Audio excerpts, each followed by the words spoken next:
ثورة مرتقبة داخل الهلال. إنزاغي يجهز قائمة الرحيل ويدعم صفقاته. الزعيم يستعد لتغييرات جذرية بعد موسم مخيب، وكوليبالي وكانسيلو ونونيز على رأس المرشحين للخروج. وفي التفاصيل متابعينا، في تطور كروي هز العاصمة الرياضية، يستعد نادي الهلال لإحداث ثورة حقيقية في تشكيلة الفريق خلال فترة الانتقالات الصيفية المقبلة، بعد موسم مخيب تخلله الخروج المفاجئ من دوري النخبة الآسيوي وفقدان صدارة الدوري لمصلحة النصر، مما أثار غضبا جماهيريا عارما.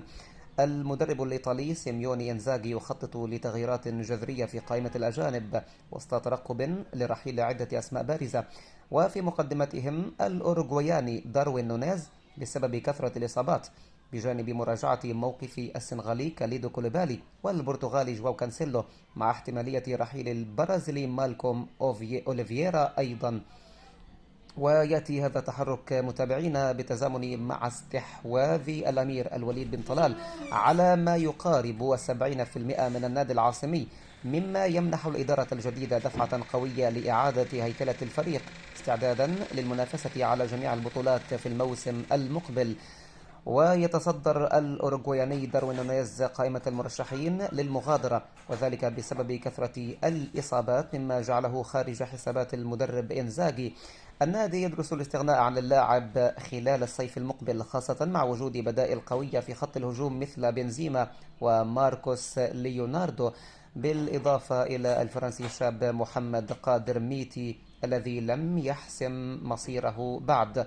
نونيز الذي انضم إلى الهلال قادما من ليفربول في صفقة قياسية لم يقدم المستوى المنتظر منه بسبب الإصابات المتتالية التي أبعدته عن الملاعب لفترات طويلة، مما جعل إدارة النادي تفكر في بيعه أو إعارته.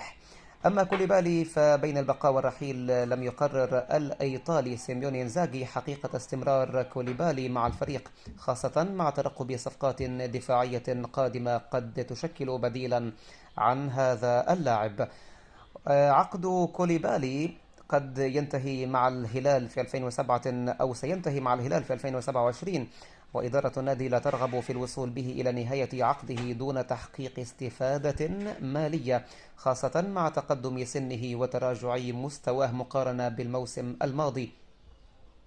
أما بالنسبة لكانسيلو فرحيل محتمل بصفة نهائية، حيث يتطلع إنزاغي إلى بيع الظهير الأيمن البرتغالي، خاصة بعد تراجع المستوى. كانسيلو الذي يعتبر من أفضل الأظهرة في العالم في فترات سابقة لم يظهر بالمستوى المأمول مع الهلال بشكل مستمر، وارتبط اسمه بالعودة إلى الدوري الإيطالي خلال الصيف المقبل.